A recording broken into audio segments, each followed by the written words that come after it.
Jeremy McGrath trying to make the best of things, David. Well, Tortelli knew he was coming, just gave it to him, and Jeremy made a brilliant move down halfway down the straightaway. He just thought, you know what, I'm going to cut to the inside. Tortelli's sleeping a little here, and he made it work. Ricky Carmichael leading by 10 seconds on Tim Ferry. Ferry looking for his best 250 finish. Ezra Lusk in third, Villeman in fourth, Wyndham, Morocco, and McGrath, the top 7. I'd say it pays to be from Florida and have the experience to ride in the sand right now, because the only 2 guys in the field I can think of from Florida of any significance are Ferry and Carmichael, and they're way out front. It's not that Carmichael has just obliterated this field. Ferry is doing the same thing to that big group, battling still for third. How does it look down there, Davey? Well, I'm standing next to Chad Watts. Chad, I got to ask you, are you going to let Ricky know where McGrath is? No, that has nothing to do with today's game plan. Today's game plan is survival of the fittest right now. It's like whoever walks out of here on 2 legs and gains a little bit of points is going to be the best outcome. I know you're watching Ricky on that great start, but what about coming down that second straightaway when you hit that pothole? Yeah, that ain't good when the rear end passes the front end in any kind of situation. A little bit fortunate again for Ricky but you know what it says a lot for his strength and his determination to not go down. We compared him to Bob Hanna. What was Bob Hanna great at? Staying on the bike. I mean, if it was just one hand on the throttle, that's all it took. That guy was so good at saving things. And Ricky, I mean, his pace out here is just ridiculous. Look at how he gets around that berm right there. I mean, he just doesn't hardly slow down much. And if gas mileage had anything to do with this, he'd run out of gas because he's so on the power everywhere. And you know, if he was anywhere back in the pack, I mean, guys like McGrath and Wyndham and Luck, they'd just be in his way. The guy is so much faster than these guys right now, and they're going to all scratch their heads and try to figure out what they have to do to close the gap, just like they have all these years, and try to figure out what they have to do to stay with McGrath.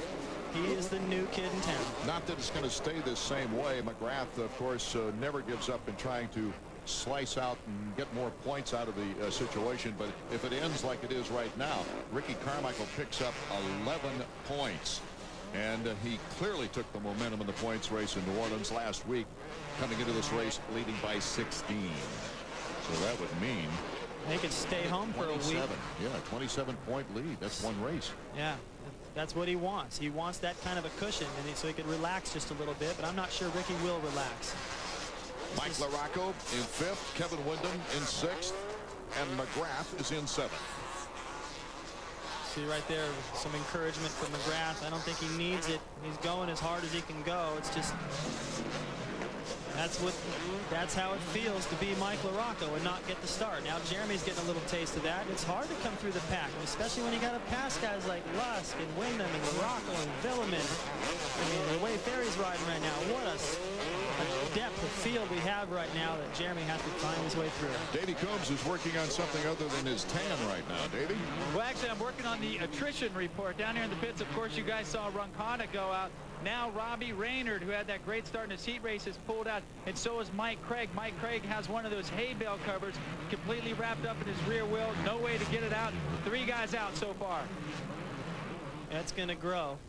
He's still got a ways to go, and this track is just going to keep taking its toll. It's so rough that you actually have to pace yourself a little bit. I don't know if Ricky's doing that. He might have that luxury out front now, but most of these guys, and each year I came to Daytona, I didn't have that same intensity that I had everywhere else. Look at this. McGrath, I told you he was going to give up. He gets by Wyndham in the battle for 6th place. Jeremy McGrath just chipping away. He might not be able to win this race, but he's going to do the best he can in catching up. Now, limiting the damage right here is really what the name of the game is. Keep it on 2 wheels, be smart, and just keep picking these guys off one by one. Now, we talk about the fitness of Ricky Carmichael out front. Jeremy's pretty fit. He knows that he was a little bit behind the 8 ball when the season started. Ricky caught him by surprise with his intensity, and Jeremy has picked his up. It might be a little bit better than everyone else. Look at here, Ezra Lusk out of the state of Georgia against the Floridian Tim Ferry, bar to bar. Look at the wagon. They were wagging tails all the way down those whoops. That's what it takes. You've got to get a little bit squirrely here and there to go fast enough. Look at that. Ferry right back. Incredible on that Yamaha 4-stroke. And Ezra Lusk is saying, what have I got to do to pass this guy? Over the finish line jump pretty soon as Ferry just continues to control that position. 2nd. Ezra Lusk is looking for his first second place of the year.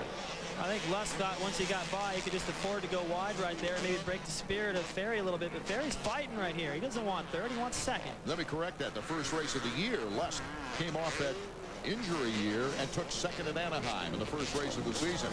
He'd love to patch another one up there on the books. Look at those ruts. The sand really moving around.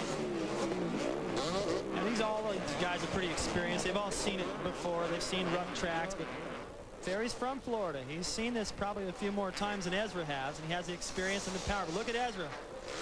Ezra making the move on Tim Ferry. He's got the inside. He's got second place. Ezra Lusk just battling it out. Let's go down to Davey. Mike, your rider just moved into second place. Nice pass by Ezra on Tim Ferry.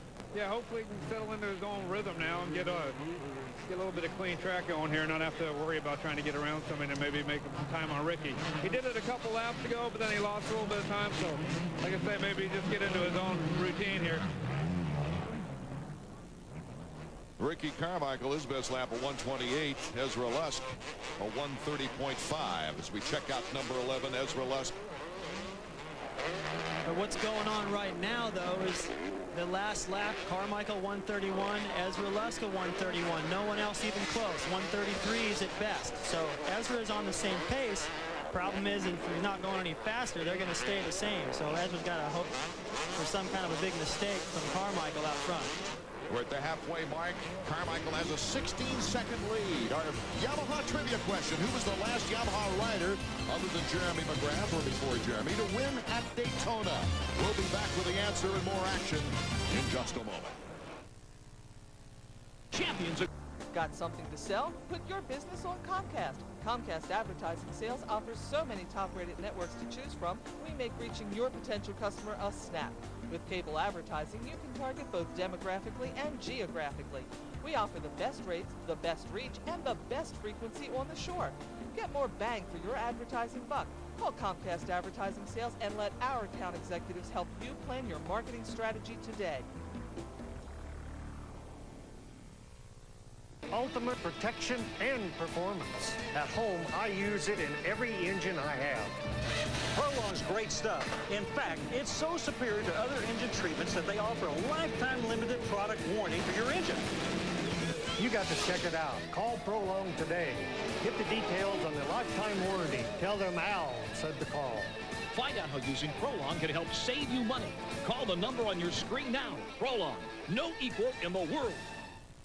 Tomorrow night on ESPN Classic, find out why sometimes the toughest fight is outside the ring. I ain't nothing to you but a black, ugly fist. The Great White Hope. I got my turn to be the champion of the world. Academy Award nominee James Earl Jones stars in the true story of a boxer who's in the battle of his life. It's a real classic, The Great White Hope. Tomorrow night at 9 Eastern, 10 Pacific, only on ESPN Classic. To get real, call 1-800-CLASSIC today. Back at Daytona International Speedway, Tim Ferry is holding on. And look at this. He's got some competition in the whoop section, and Ferry goes off the track.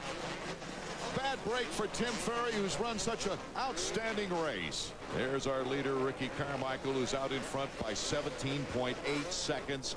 Let's answer that Yamaha trivia question. The last Yamaha rider before Jeremy to win here at Daytona. Rocket Rex Staton. It was his first win right here at Daytona, and it was his last Supercross victory.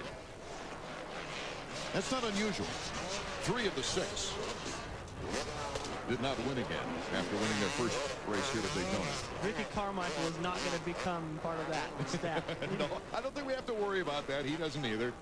No. After gaining his very first Supercross victory here at Daytona, he has plastered a few more on the board. And look at this. He's riding so confidently. You know what I like about the way he's riding right now is he doesn't look like he is slowed down much. You see even a little mistake right there from pushing it. He's going so hard. This next jump right here, watch him after he lands through this corner. As soon as he lands on the power, he's going faster down that straightaway than anyone in the race, and he can afford to actually cool it a little bit right now, but that's not what got him here, and he's not about to change right now. An 18.5-second lead. I don't think that's enough. I think he wants to win by 30 seconds. I've never seen anybody race the track more than in the last few years than what Ricky Carmichael is doing right now, and Chad wants him to focus even more. You see his lap time 1:33. That's not what the other people are saying. The guys with the transponders, maybe Chad wants to move him up a little bit. Maybe he's fudging that just a little bit, going, hey, go faster. His last lap was 1:31. Look out. Ricky Carmichael, hold on. How many times can he do that? Okay, he's up to about 7 lives. But you know what? He has the strength to hold on to that stuff. I mean, I've counted 3 times now for sure. We've seen them all where he has just about crashed, and he has held on. Check this out again. I mean, this is just phenomenal. This is at speed, too. Through this mogul section, he gets a little bit out of shape. Whoa, the back end kicks. He stays on the racetrack. If he'd have gone off the track right there, he'd have to circle back around. Lost a heap of time. Luckily, he has plenty of time over second place. But the point is, he's not slowing down. This guy wants to win. I called him the Grinch who stole Supercross. He's riding the green bike. He doesn't want to give anybody anything. He wants to just completely ruin all their hopes, especially Jeremy's. He wants this championship. It's the only one he doesn't have. He's going to do everything it takes to get it. He has just been phenomenal in stringing on all kinds of different tracks this win streak together. Look into these whoops. Unbelievable. And actually through there, he has actually, sometimes I watch him, I go, well, that's just sheer determination and strength. But actually through there, there's a lot of technique. He wheelies in about 4. He's found one where he can set the front wheel down, wheelie a few more, then jump out the last 3 and clear the triple to no problem every lap. And everyone else is really struggling through that. Take a look at the Honda stopwatch. You get an idea as to intervals. You don't even see McGrath on that board, but he's over 30 seconds behind. 34 seconds. Devastating. This may be the nails in the coffin of Jeremy's chance of having his 8th Supercross title. It would take something really bad to happen to Ricky to lose this thing now. He's got over a race lead. We'll see if he can catch up. More action from Daytona International Speedway when we return. The rumble of a big V twin makes your blood race. You grew up on the pegs of a dirt bike. You could smell a carb running rich from a mile away.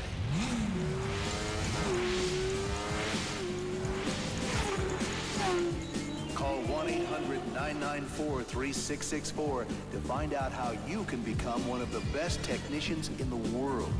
Motorcycle Mechanics Institute. It's time for Suzuki Fest 2001, Suzuki's main sales event. This Suzuki Fest is the biggest ever with over 20 different motorcycles and ATVs to choose from. Right now, get up to $300 in your choice of free accessories when you buy select Suzuki ATVs, dual sport, or off-road motorcycles. Choose from jackets, winches, backpacks, anything you want, plus get great financing too. Go to your participating Suzuki dealer by April 30th and come out riding. Some gon' get you, some gon' grab you. Keep on. Oh my goodness! Keep on running from my unbelievable. Why do you keep running? Wow! Yeah! Keep on running! Are you kidding? Stanford GW at 10 on ESPN2. Fairfield, Utah at 11:30 on ESPN tonight. Mike LaRocco's best race here at Daytona was back in '95 when he took a 2nd place behind his Kawasaki teammate at that time, Mike Kudrowski. And of course, Kudrowski put 3 in a row here in Daytona. 1 behind Jeff Stanton, who's the king of Daytona, with 4 in a row. McGrath, of course, 3 wins here on this track, but not consecutive. Ricky Carmichael looking for his 2nd consecutive win. Ezra Lusk looking to holding off Mike LaRocco. Boy, how would you like to have LaRocco on your tail right now? No, I wouldn't want that. I would much rather be Mike right now. You know, he's going to have to soak up a little roost, get showered with some of that gravel down there, eat a little bit of sand, but he's the one that's closing. He's in the driver's seat right now. He's got Ezra a little bit worried. This is the part of the race. There are going to be a few laps to go here. You're pretty tired. See Carmichael going over the finish line the other way. That's the amount of lead he has over these guys. It's not growing. It's actually shrinking a little bit because these guys have picked up the pace. Lusk forced to pick up the pace by Mike LaRocco on his tail. The Team Honda, number 11, and the Amsoil Honda of number 5. I truly admire Mike LaRocco for his endurance over the season. He's had several serious injuries. He's rehabbed. He's come back. He's raced 3 decades of 250 racing, and I just think longevity at this style of competition has got to be rewarded. Rewarded every week when he comes from behind. You know that every time Mike goes out on the racetrack, just like Carmichael these days, he is going to give you 100%. If there's such a thing as 101%, that's what he's giving every time he goes out there. Look at that. Nice. He jumps into the loop section right there. No one has done that all day. He's Mike's pulling all the stops crafty right now, isn't he? Yeah, he's surprised a little bit that he's never won this race. You know, you think about all the guys that have won it, and they're all been so tough, and that's what Mike is, and he still hasn't won this thing. Well, even 6 former Supercross champions never won here. That's an unusual fact. Jeff Ward. Ezra. Good save. And here comes LaRocco. So LaRocco got the break he was looking for, and Ezra doesn't want to let him go. You know, that might have just been... Check it out again, David. Hey, he's coming around into the corner. Watch Ezra's front wheel. His foot's going to get stuck behind him. See, his foot dabs right there. He has nothing to catch himself with. But he kind of regrouped right there at the end and got going. Not fast enough to hold off LaRocco, but that takes a lot of strength to try to keep that bike on 2 wheels. And I don't know if he's got enough strength to hang on anymore. Davey, what you got? Well, I'm going to show you guys probably what happened to Ezra Lusk. Check out the track conditions behind me. This was a jump a little while ago. Now it looks like a cross-country track. You see Michael Byrne there trying to get through it. I have a feeling Ezra came out and cross-rutted on one of these. That's just ridiculous. Look at all this stuff. I mean, all those right there, the balance it takes to get through there. Your foot, watch Jeremy. His frame is hitting. The foot pegs are hitting. You've got to go through there with your feet off of the pegs or it'll catch your foot and rip it off the peg. Here's Ricky Carmichael, our leader, and he is now 16.49 seconds ahead of Mike LaRocco, who's in 2nd place. Ricky Carmichael just looking superb. And he hasn't had to ride on the edge as much as he has in his previous wins, I don't think, David. No, you know what? Poor Davey Coombs down there having to form the question again. Mike, you came on strong at the end, but you got 2nd place. I mean, how tired are we of going to Mike LaRocco with that statement? But you got to hand it to him for charging so hard through the pack. He didn't get a great start. Look at that. The best lap for Ricky Carmichael is 2.2 seconds faster. 2.2 seconds faster than any other rider. That's like 2 miles an hour faster for a NASCAR out here. I mean, that's significant. White flag. He gets the white flag for the final lap for Ricky Carmichael. Well, he knows how this feels. You know, last year when he went across the finish line, he took his goggles off and just dropped him on the ground. He had no strength to do anything. LaRocco takes the white flag, and Lusk in 3rd right behind him. 4 riders have won back-to-backs here at Daytona, at least 2. Schultz, Stanton, Mike Kudrowski, and, of course, Jeremy McGrath in 98-99, and Ricky Carmichael is just about ready to put his name on that list. You know, they talked about Ricky Carmichael. They sort of compared him with Jeff Ward, being a little bit shorter. Jeff Ward never won Daytona. They were thinking maybe Carmichael would just, on some tracks, not be able to get the job done, but geez, he has overcome that with his strength, with his determination, and his will to win. He just will not settle for anything less than a big lead in 1st place. He doesn't even really like to win unless he wins from behind or wins on the roughest track or wins by a long ways. Jeremy McGrath will check him out, as McGrath is still in 6th position. It's not like the guy gave up. You know, I mean, he's right. He's ridden hard the whole time, but you know, you look at the way Ferry has ridden today. He has done a good job. Here's Ricky Carmichael coming through that treacherous minefield. That's the corner we pointed out, or Davey pointed out a moment ago. He should gain 10 points with this victory. That would be a 26-point lead for Ricky Carmichael, who takes the checkers for the 2nd consecutive year here at Daytona International Speedway. Ricky Carmichael, the hard work of a long season has paid off. In the offseason, he just worked so hard to get that body into shape, even after winning